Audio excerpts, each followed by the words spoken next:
عید میلاد النبی نہیں منانا چاہیے، فضول خرچہ نہیں کرنا چاہیے۔ کیا فائدہ ہوتا ہے جھنڈے لگانے سے؟ جب عید میلاد النبی کا سمے آتا ہے لوگ طرح طرح کی باتیں کرنے لگتے ہیں، کہتے ہیں کہ بھائی صاحب یہ اتنے سارے فضول خرچ کرنے کے بجائے کسی غریب کی شادی کر دیتے، اس میں بہتر ہوتا۔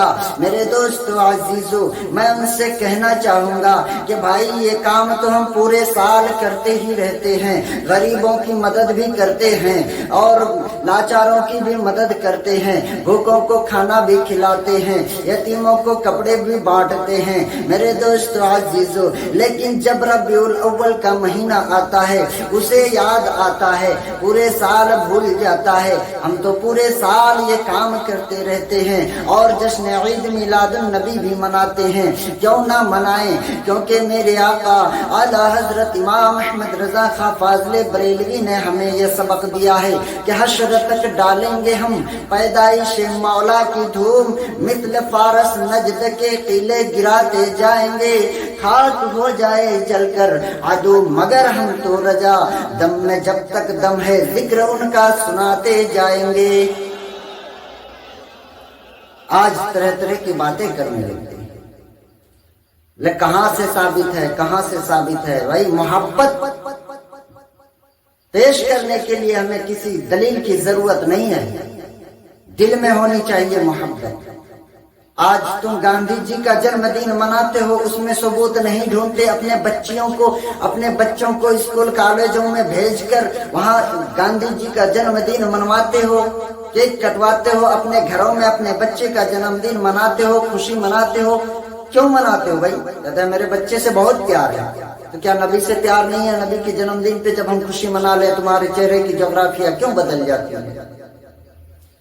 کوئی بات نہیں ہے، تم مت مناؤ خوشی، تم ماتم منا لو، کیونکہ ایک گروپ تو ہے ماتم منانے والا جو محرم کے مہینے میں مناتا ہے، اب دوسرا گروپ بھی ماتم منانے والا پیدا ہو جاؤ جو ربیع الاول کے مہینے میں منائے۔ کیونکہ ہم تو یہی نعرہ لگاتے رہتے ہیں کہ انبیاء میں حبیب خدا کون ہے؟ آپ ہیں یا نبی دوسرا کون ہے؟ انبیاء میں حبیب خدا کون ہے؟ آپ ہیں یا نبی دوسرا کون ہے؟ آپ آئے تو حق کا پتہ مل گیا، ورنہ کس کو پتا تھا خدا کون ہے؟ اور لقب ہے جس کا حبیب داور، وہ کون ہے؟ اس کا نام کیا ہے نام نامی محمد احمد، خدا ہی جانے مقام کیا ہے نام نامی محمد احمد، خدا ہی جانے مقام کیا ہے۔ اور نبی نے آ کر ہمیں بتا دیا ہے کہ اٹھا کے قرآن صدق دل سے اگر تو صلو علیہ پڑھ لے، اٹھا کے قرآن صدق دل سے اگر تو صلو علیہ پڑھ لے، سمجھ میں آ جائے تجھ کو نجدی درود کیا ہے سلام کیا ہے، سمجھ میں آ جائے تجھ کو نجدی درود کیا ہے سلام کیا ہے۔ میرے دوستو عزیزو، یہ بھوکنے والے بھوکتے رہیں گے، ہمیں ان سے کوئی فرق نہیں پڑتا، ہمارے دل میں محبت ہے، اس کے لیے کوئی دلیل کی ضرورت نہیں ہے۔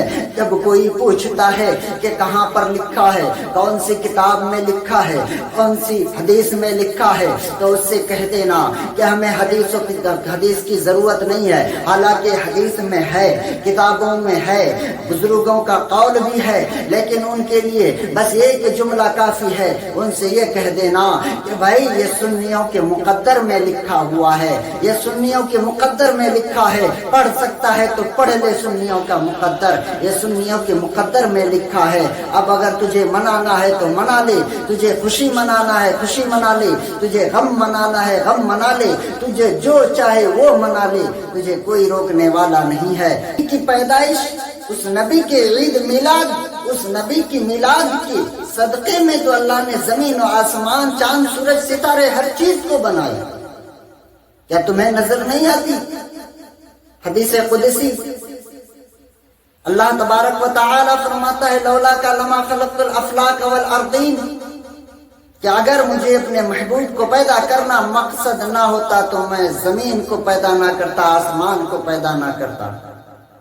لولا کا لما خلقت الدنیا، کہ میں دنیا کو بھی پیدا نہ کرتا، یہاں تک کہ لولا کا لما اظہرت الربوبیہ، کہ میں اپنے ربوبیت کا بھی اظہار نہیں کرتا۔ تجھے سمجھ میں نہیں آتا؟ جب اللہ نے کہہ دیا کہ میں یہ دنیا بنایا ہوں تو نبی کی پیدائش کے صدقے میں بنایا ہوں، یہ زمین آسمان چاند سورج ستارے ہر چیز تو میلاد والی ہے، کہاں بچو گے، کدھر جاؤ گے؟ جو پائے مرتبہ آقا کوئی پایا ہو تو بولو، جو پائے مرتبہ آقا کوئی پایا ہو تو بولو، زمین و آسمان میں کوئی ایسا آیا ہو تو بولو، زمین و آسمان میں کوئی ایسا بھی آیا ہو تو بولو۔